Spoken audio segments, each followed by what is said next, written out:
ઘનશ્યામભાઈએ કહ્યું કે છેલ્લા 1.5 મહિનાથી આ પ્રશ્ન ઉપસ્થિત થયો છે।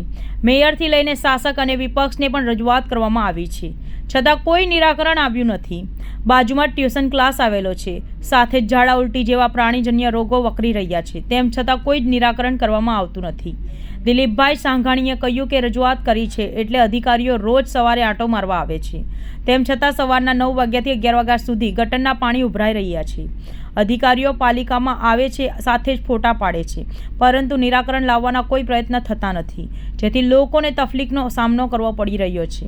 આ 1.5 મહિનાથી પાણીની કાયમી સમસ્યા છે। અમુક બોરમાં પાણી ખરાબ ગરી ગયા છે, ઝાડા ઉલટી થઈ જાય છે, અને અહીંયા 2 વાડીઓ છે, માર્કેટ છે, ટ્યુશન ક્લાસ છે, બહુ તકલીફ પડે છે ભાઈ। અરે અનેક જગ્યાએ ભાઈ જ્યાં ઠેઠ મેયર સીકે રજૂઆત કરી છે, શાસક પક્ષના ઓલા પદ અધિકારીઓને, વિરોધ પક્ષવાળાને, બધાને વિરોધ પક્ષના નેતાને આ અમારું જલ્દી આ વહેલા પાણી બંધ થઈ જાય, સારું થઈ જાય। દિલીપભાઈ સાંઘાણી, અત્યારે અહીંયા 40 થી 45 દિવસ આ પાણી નીકળે છે। બધા અધિકારીઓ રોજ સવારમાં આવે છે અને સવારે 9 થી 11 સુધી જ પાણી આ નીકળે છે, અને માણસો અહીંથી અવર જવર વધારે છે, કાદવ ને કીચડ થાય છે બધો અહીંયા।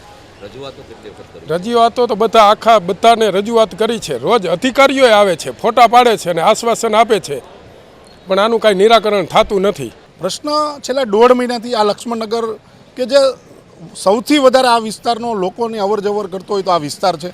બંને સોસાયટીનો વાડીઓ પણ અહીંયા આવેલી છે, ટ્યુશન ક્લાસ આવેલા છે, અને ખાસ કરીને અહીંયા સાડીઓનું માર્કેટ છે, એટલે બહેનોની ખૂબ માત્રામાં અહીંયા અવર જવર થતી હોય, અને છેલ્લા 1.5 મહિનાથી આ ગંદકીની અંદર આ લોકો અહીંયા અવર જવર કરે છે। સોસાયટીના પ્રમુખ અને આગેવાનો દ્વારા મને જાણ કરવામાં આજે અમે સ્થળ પર આવ્યા, સ્થળ પર તપાસ કરી તો આ જે પરિસ્થિતિ છે ખૂબ વિકટ પરિસ્થિતિ છે, કારણ કે સીધો લોકોના આરોગ્ય સાથે જોડાયેલો પ્રશ્ન છે। અધિકારીઓ આવે છે, જોવે છે અને જોઈને જતા રહે છે, પણ આ પ્રશ્નનું નિરાકરણ આવતું નથી। તો આજે અમે 2 દિવસનો અલ્ટિમેટમ આપવાના છે, અને આપના માધ્યમ, મીડિયાના માધ્યમથી પણ અમે કહીએ છીએ કે 2 દિવસની અંદર જો આનો અંત નહીં આવે, આ લોકોને આ જે પ્રશ્ન છે એમાંથી મુક્તિ નહીં મળે, તો અમે ધરણા પ્રદર્શનો કરી અને જે કોઈ પણ લોકોની તકલીફો છે, હાલાકીઓ છે, એમાંથી અમને છુટકારો અપાવીશું।